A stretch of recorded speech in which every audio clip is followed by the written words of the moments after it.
Broadcasting from the business capital of the world, this is the Podcast Business News Network. We say we just want positive energy in our life.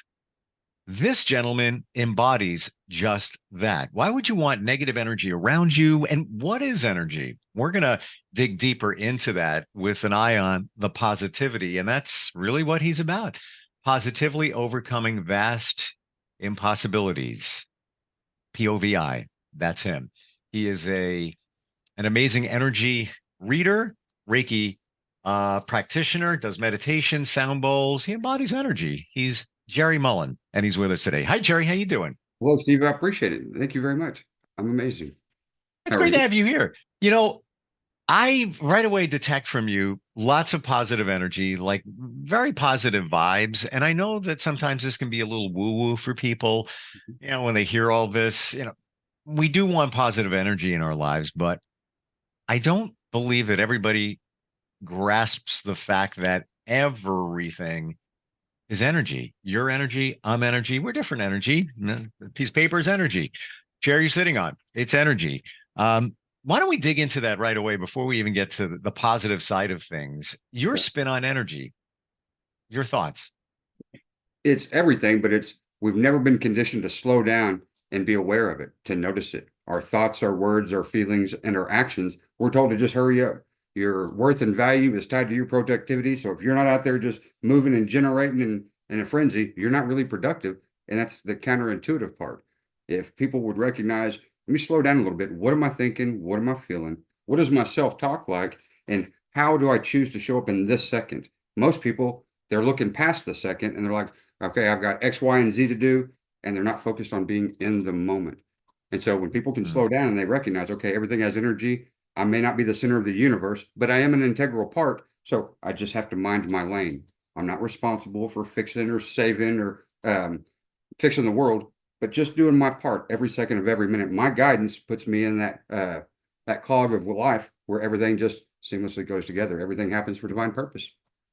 I totally understand it. And it took me years to really understand it, even though I was exposed to people that practiced energy, call it mediums, psychics, and things like that. And in my journey, the game changer for me, and I'm bringing this up, and we're going to talk about your journey in a moment, but I'm bringing this up because that's where I woke up. And it was about 3 years ago when somebody said to me, why don't you ever live in the moment? And I'm like, wait, what are you talking about? You don't live in the moment. It's either the past or the future. You're not taking this in and enjoying it. And it took me a couple of weeks to really process that and apply it. But once I did, I was like, oh, wow. When you start thinking that way, it changes everything. And yeah, we all have moments where, life isn't exactly the way we might want it to be. But and that's usually because you're thinking about the past or the future. When you come back to this right here, it's a beautiful spot, right? Absolutely. I practice on that on a daily basis. I don't know if you ever do those cold plunges. It's on my radar. I haven't done it. Most people don't want to do it. As soon as you think something, that's where I really focus on energy. As soon as you have a thought about it, what is your body's reaction to it? If it's recoiling, that's generally telling you that's probably what you need to do. Whenever I get in that ice plunge, my body already knows what it feels like whenever I get in there. And that lower vibrational self is like, don't get in. You can do anything else. There's a million reasons not to do it. But the one center focus is, if I'm going to share that light, love, and truth, that higher vibration, I've got to be able to be calm in the storm. And so when I do that here at home, when I go out into life, there's no expectation. I've got no control over people's thoughts, words, feelings, or actions. And so it makes me a little bit more conducive to that ebb and flow. I don't get stuck on certain situations or conversations because I know where my energy is. I'm grounded, I'm centered, and I'm focused. And so problems that other people have aren't my problems, so I don't attach myself to them. So maintaining a high vibration starts with me at home, but nobody else is responsible for that. So whenever I connect with other like-minded people, it's like, wow, all right, we've got the high vibration, but each one of us are a light wherever we are of that positivity. I love it. You're doing your part. How do you stay positive? For example, let's say you're in a group of people and there's some negative people and I try to push those away or push myself away from those. But how do you stay in that positive spot? An active, positive attitude of gratitude. Whenever I wake up in the morning, I determine how my day is going to be. Now, whenever I wake up and I'm all positive, nothing's happened yet. I could stub my toe or spill coffee on my shirt or get cut off in traffic. Any one of those things happen. But I made a deal with myself that morning that I chose to have a positive day. I was going to find the lesson or the blessing in every situation. Nothing's happened to me, but there's opportunities where I can create and build. It hasn't happened until I show up. So maintaining that truth that I told myself in the morning is how I keep that attitude of gratitude. I went for a walk today, and the word intention or intentional kept coming in my mind. And that's where I think you're at there is you set the intention. I'm going to have a good day. Yeah, there's stuff may pop up, but when you're intentional about it being a great day, when that stuff pops up, you overcome it in a positive way, right? True, but people get conflicted with expectation. Now, I'm casting a manifestation out there that, hey, I'm going to make the best of my day, even though I don't know what's going to happen yet. I'm choosing to show up grounded in each and every second, intentionally focused on making the best of every situation. 1,000%. You're absolutely correct. When you say grounded, Mhm. how do you define that? I go outside and my bare feet, I put my feet in the dirt, and then I say a little prayer. I start down at the bottom of my feet, and then I breathe and I meditate up until I feel grounded and rooted. Most people don't know that we're walking on a charging mat, an active charging mat, the ground, the dirt, standing in water, doing those grounding meditations. There's Hmm. many different forms, but I love standing in the grass. And right now, where I'm at, I'm in what they call Comancheria, Comanche tribal jurisdiction, where I'm also a tribal member. And so it's very sacred land where we live. And Oh, so honoring and respecting our elders um, and that sacred ground that they walked on, that's paying homage to our elders. I I can only share things to help people understand even what you're saying because I totally get it, but Mhm, I could reach down right here, mhm. and in fact, I'm gonna do it because I think it's only fair since we're talking about it. This is a grounding mat that my feet are on, and it connects to the ground lug on the electrical outlet, which is grounded to the ground. Can't get a shock, don't worry. And like $18 on Amazon. So you always have a connection to the ground. Let's say you're at work, just keep your feet on it and you're always grounded. But something else I do, I wear moccasins in our tribal culture. That's generally the footwear of the day, Hmm. and they're leather soles. So even whenever I'm walking in my moccasins, I'm constantly in a grounded state. Wow. I look at it and I just, I talk to people like you and then I learn more. And I had I guess an epiphany last year when I look at animals, like I have two cats, a dog, and they're always in a great state of mind. They're always happy. They seem so anyway. And then I think about it, they're always grounded. They have four chances of being grounded because they're not wearing shoes. They're always walking on the ground, either outside or inside. That's a very good point. A lot of people don't look at animals as spiritual guides or as messengers of sorts. Where I live out in the country in Southwest Oklahoma, I've got probably 14 deer, um, 8 raccoons, a couple possums, a couple cats. And so I feed the wildlife out here, but they always come at the right time for the right reason. I've got cardinals and crows, and they all have different messages uh, pertaining to our culture or our tribe. And so I try to pass that on to other people because that knowledge isn't supposed to be just held on. And people need to know that you do have more control in life than what.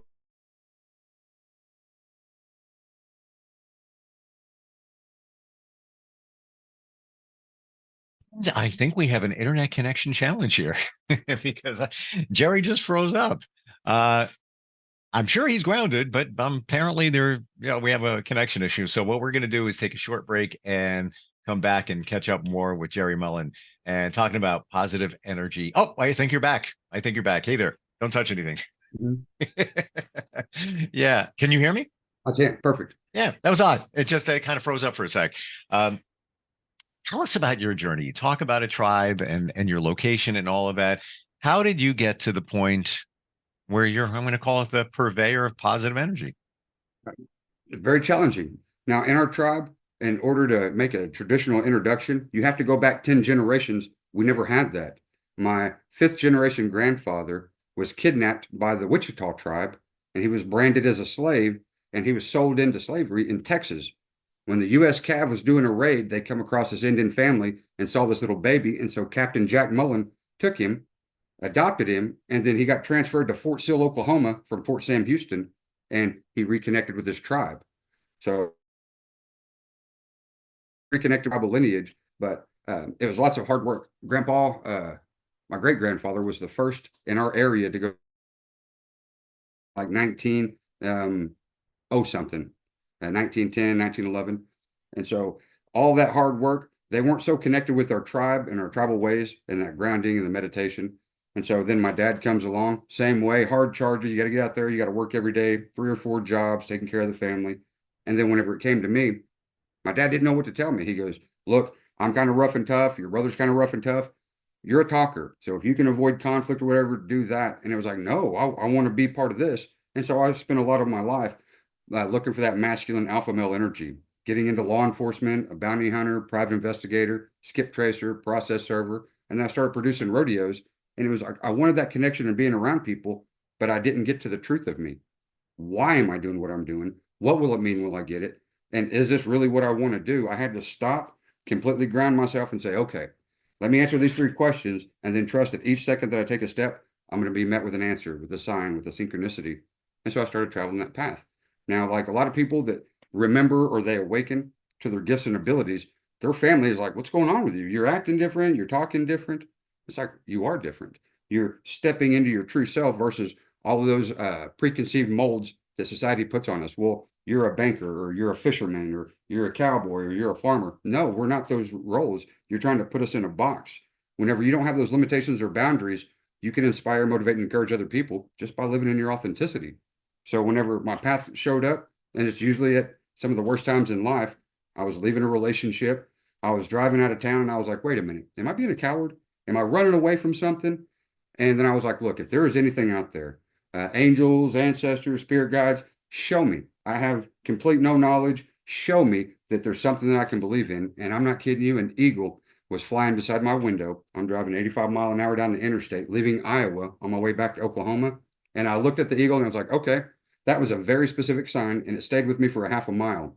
As I'm driving down the road 2 hours in on an 8-hour trip, everything I ever wanted to know just kind of clicked into place. So my whole life, all that knowledge, wisdom, experience, I'd been building up. I didn't lose it. It wasn't misplaced somewhere. It was just waiting to be acknowledged. So divine timing and divine purpose, it couldn't have happened. I was mad at first. I was like, why didn't I get this 10 years ago or 20 years ago? It wasn't time. And so after balancing that ego and that pride and saying, okay, well, I'm not worried about what didn't happen and I'm not worried about what's not going to happen. What can I do in the second right now moving forward? And starting off 7 years ago, my family was questionable, but now we have a very loving relationship because they're like, wow, he established himself. He grew up. He's on his own. He's doing his thing and he's loving what he's doing. Now, this is nothing in my family. We're cowboys, tribal members, rodeo family, kind of a rough and tough gang. And then here I am, light and love and spirituality. So how can you make practicality out of that? Easy. It's in every second of every moment. Whenever you slow down enough to ask those 4 questions, what am I thinking? What am I saying? What am I doing? And what actions am I prepared to take? You're taking accountability. Oftentimes, whenever I do readings for people, they're like, it's my ex-husband, it's my ex-wife, it's my family, it's my friends, it's my job. No, it's your reaction to those. Don't react, rather respond. Now, yes, it's expected that if somebody slights you, you should get mad or upset. But what if you're just like, you know what? They don't know to know. That's not going to help me by being mean or rude on their path. Let me take the higher road. Doesn't mean I'm perfect or self-righteous or better than anybody, but I'm choosing to hold myself to a standard that is just between me and my creator. That's it. I got that message at some point where a good friend of mine that I've known since I don't, in my teens, one day in the last 5 years said to me, those people don't serve you anymore. And to your point, where you hang on or you try to understand, it doesn't work. It just doesn't work if it doesn't align with you and your purpose. And I'm glad you brought up about signs because I've experienced it, so I can validate and understand what you're saying. I ask for them, I get them. And I ask very specific signs, sometimes from my mom. And it's very specific. And there's a message in there. But I believe when the student is ready, the teacher shows up. And that sounds like what happened to you with that car ride in the Eagle. Most certainly. When we were talking about setting those intentions, oftentimes we're out there trying to love, way beyond our means. We give that light, love, and energy to everybody. But then when it's time to look in the mirror, we're like, oh, I don't deserve that. What I do whenever I'm doing my either my podcast or my live streaming on TikTok is I have them close their eyes, take a really deep breath, let it out, and I have them go back to remembering that very first memory that you can remember remembering, and think of every kind thing you've ever done for anybody. Held the door open, gave them some water or a ride, a shoulder to cry on, just some time, effort, or energy. Think of everything you've ever done for anybody your whole life. Now I want you to take all of that awesome sauce and dump it on you. Now, when you do that, no matter what positive thing happens, it's not that the sun's gonna, there's a hole in the sun or a trapdoor in the sun. It is you're deserving. You've already more than paid forward. But a lot of times we want to love people because that's what we want for ourselves. But if we haven't determined that for ourselves before we left the house, then we're looking for that in a person, a place, or a thing. So sometimes we get that victimhood or that martyr mentality, like I'm loving everybody else and nobody will love me. It's up to you to love you. When you determine your worth and your value and you love yourself more than anybody else possibly can, then nobody else is going to be the purveyor of your good, bad, or ugly. It's your choices. You're taking control of that. I love me more than anybody else can. And I even told my parents that. And they're like, what do you mean? I'm like, it's not your burden or responsibility to love me at my level. That's my job. Now, if you step up to my level and you match me at my level, then yeah, I will equally reciprocate. But if you're like, you know what, I don't want to give you all that light, love, energy, you're not deserving of it, I know better. And just like you said, discernment says I can take my energy elsewhere. Only hanging around those people that see that light, love, and energy and that equal reciprocation. Now, a lot of times people say, Jerry, my whole life has been dark, my childhood, my relationships, my family. Well, if you're the light, you're going to be in the dark. Light doesn't shine in the light. The light shines in the dark, but that's in each and every one of us. So for those people that are out there giving their heart and soul and all the love, time, effort, and energy to people and not giving it to themselves, I would say pause for the cause. Do a little soul searching. You're deserving of your desires, but we're not told that. Give to everybody else, love everybody else, and don't do anything for yourself, because then that would make you selfish or greedy. Well, sometimes you need to be selfish and greedy with yourself. If you can't get yourself up to 100, how can you give 100 to anybody else? Sure. And what you say is so true. Many of us don't realize, like, we might engage in relationships that don't support us because we're looking for validation in those people and or love, but we're not giving it to ourselves. And yeah, spot on in you saying that we feel we don't deserve it. And that's it. That's, if you talk to even therapists or counselors, it's the common denominator that many of us feel that we're not worthy. We're just not worthy enough. And then we don't give it to ourselves. You talk about doing readings, mediumship. Let's talk about that. What do you mean by that? So whenever I channel messages, it's not the cards that are telling you the message. So whenever I sit down at the table, whoever I ask to call on, I say a little prayer. Whoever needs a divinely channeled, truthful message, put them in front of me. Whenever they show up, I acknowledge their name. Are you okay with me reading your energy? They accept. Then your spirit guides come in my ear. Now it is absolutely amazing. And sometimes I kind of gloss over it, maybe a little lightly, but it's amazing. I don't understand what's coming through my mind whenever it's coming through when I'm reading these messages. So whenever I get off the live stream, I have to go back and watch it. And it's like literally watching another person. I didn't have your information before we started, and I won't have it after. But while I'm in that channeled message, I'm being fed information I couldn't possibly get. If you're open, I'd love to give you a little sample reading, a little challenge, strength, weakness, or an outcome, if that's okay. But we do that now. We have, just time wise, I want to make sure we have enough. About 4 or 5 minutes. Okay.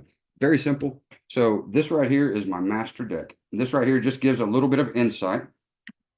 So a challenge, a strength, a weakness, and an outcome. Whenever I throw these, it keeps it broad and general, but it does resonate with each individual.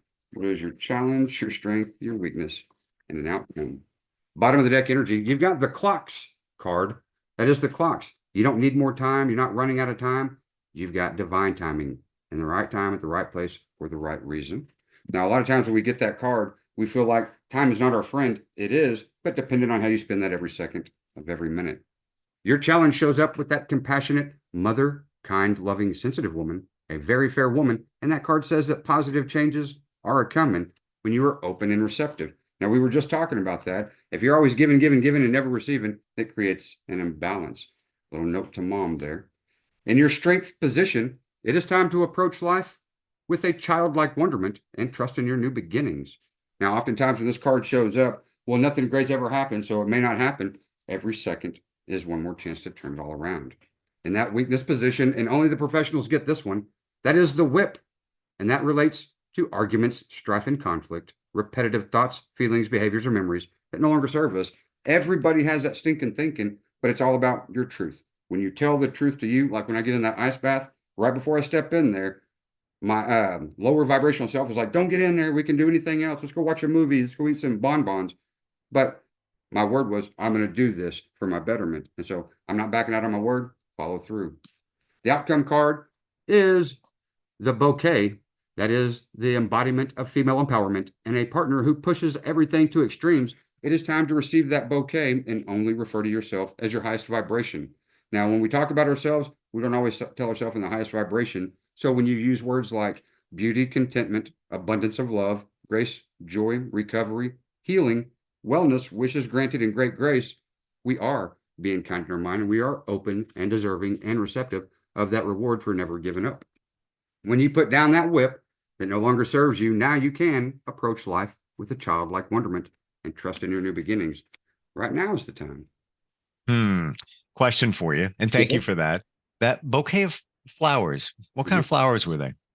Those are roses. All right, so guess what? There's no way you would know this. My mom's name is Rose. Oh, do you understand? So I don't have an ego. You can't make that up, man. Whenever I let go of that ego and pride, I just send the messages that I'm given. It's up to you to interpret that. I don't tell you what to do or what not to do. That's not my job. But just like that resonation station, you can't make it up. But I'm in line with that. I want you to have what you need.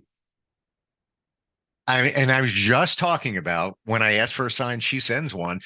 So you had these certain cards there. The mothering card was, I believe, a second or third card. The mother card. Yeah. And what are the chances? All right. And anybody can say, all right, well, whatever, that aligns with me. But, out of all those cards, a bouquet of roses comes up. Mm-hmm. And I could go for 50 podcasts of the signs that she's given me in the last 5 years where it's her name. She sends her name and it's very specific. Wow. You get Rose and the mother side by side. They came back side by side. That's the point. I love it. Yeah. Well, there's the process. There's just one example of how this all works. Jerry, how can somebody find you? How do they connect with you? I know that you do live stream on TikTok. Tell us more. Okay. You can find me at the @ symbol POVI, which is POVI. That's Comanche for brother, but it's also an acronym for positively overcoming vast impossibilities. And so you can find me on that TikTok. I've also got a phone number, 918-650-8381. And also I've got a Facebook, I've got a YouTube, and that's where I started my journey. But absolutely, you can find me in any one of those platforms. I'm in the process of working on a website, but I'll have that up and running before too long. I love, aside from your positive energy, which, you exude in major levels, your clarity. You are so easy to understand. You get right to the point. Again, I get it. This stuff can be kind of woo-woo for somebody that's not really totally plugged into it. And that's fantastic. And I believe that is your calling, your purpose, delivering that information. So it's easy for us to understand. Final question. The cards that you pulled, were those tarot cards or oracle? Lenormand. They're Lenormand. I read 13 different styles and then I combine them all to create my own style. It's not just taking a piece from each one of them, but there's truths in each one of these different styles, in each one of these different cultures and religions and backgrounds. Some of the readings that I do come from like the 14th century, 17th century. And how do you make that current? Your spirit guides. So if everybody's got this gift and ability, what I want to do is when we come into contact is just shine that mirror so you can find that reflection in you where you can do your work to produce your greatness. What are your gifts and abilities? What is your contribution to the world? Everybody has it. Everybody has it. It has been absolutely fantastic talking with you today, Jerry. Learned a lot, validated a lot, and I'm sure that's also for those checking us out today. Thank you, and looking forward next time we get together. I can't thank you enough. Steve, thank you very much, sir. You have an amazing day. You too. And stay positive. Are you looking for even more of the podcasts and hosts that you love? The Podcast Business News Network is proud to announce that you now have even more ways to listen live. Check out the MyTuner Radio, online radio box, and Simple Radio apps on iOS and Android, or find us online. Search for Business News Network on mytuner-radio.com, or search Podcast Business News Network on streama.com and onlineradiobox.com/US. Take your podcast on the go and don't miss a minute of the action.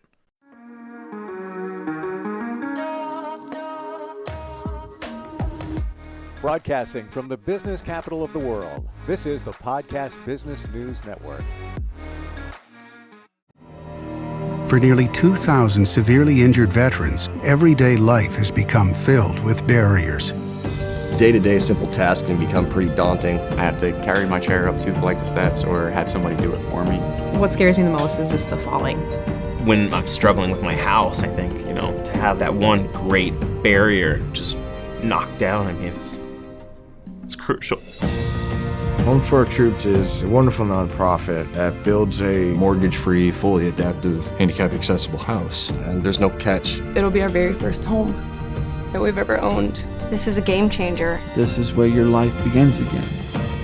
We need you to join us in completing this important mission. Please visit hfotusa.org and help build homes and rebuild lives. Because of you, everything's going to be okay.